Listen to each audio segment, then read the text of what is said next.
So, sickle cell disease. Let's go through the statistics. I mean, it was only until recently that I knew that Nigeria was number one where sickle cell disease is concerned. Yes.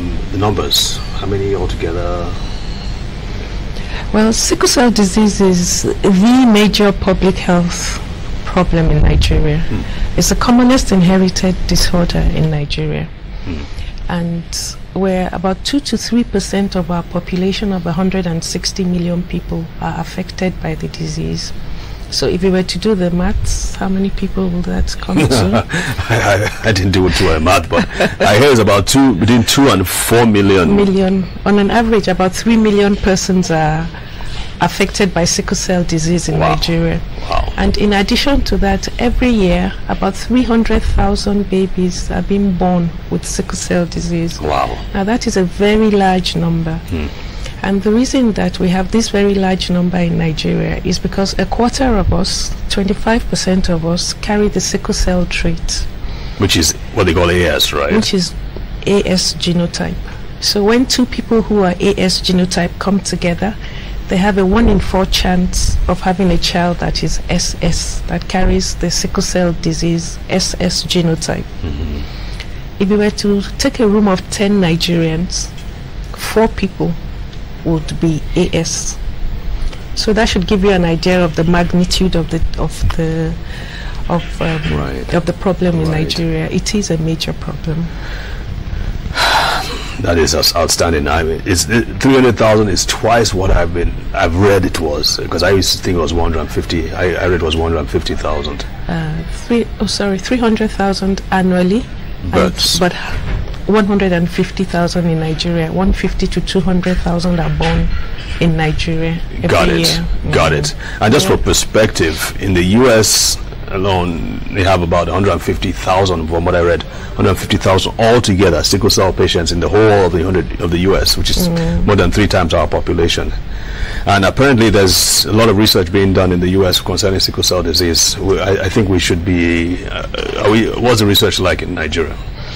Well, we are involved in some research in Nigeria. We could do a lot more, but a lot has been done in Nigeria as regards sickle cell disease, and particularly as regards treatment options in sickle cell disease. Okay. And we'll get to that probably later on in this show, right? Yes, we would. Okay. All right. So, of the 150 to 200,000 that are born every year with sickle cell disease, how many survive past the age of 10?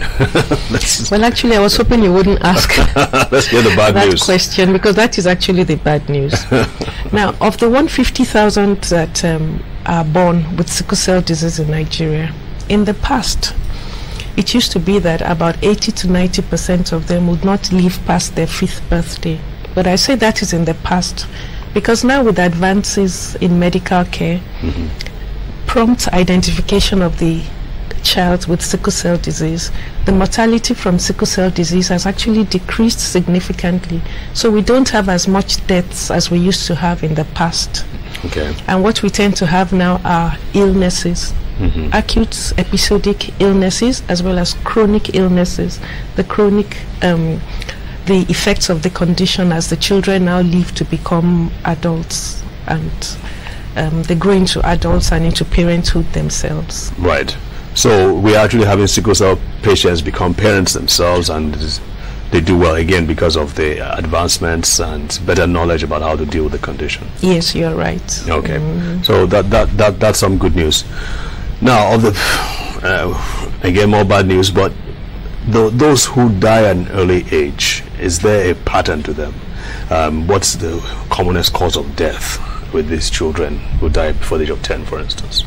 Well, for the children who die early, most of it is from acute illnesses related to sickle cell disease. So we can have children dying from infections in sickle cell disease. We can have children dying from anemia, from shortage of blood in sickle cell disease. Those are the 2 commonest reasons why the children tend to die. And this is primarily, again, it's because we haven't identified the child with sickle cell disease. So if we don't know which child has sickle cell disease, it's difficult for us to provide the care that is required to enable the child have a good quality of life. but by far and large, these are the two commonest causes of death. But what we are most familiar with when we say sickle cell disease is pain in sickle cell disease. There's a lot of pain associated with sickle cell disease.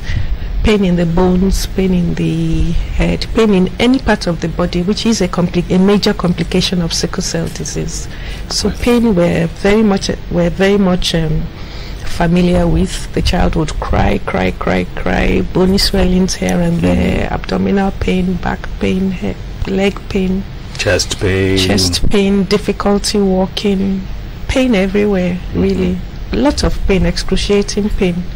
Very awful for the child who is affected, for the parents of the child, and even for the caregiver of the child. Watching a child in pain is not right. It's not an easy thing.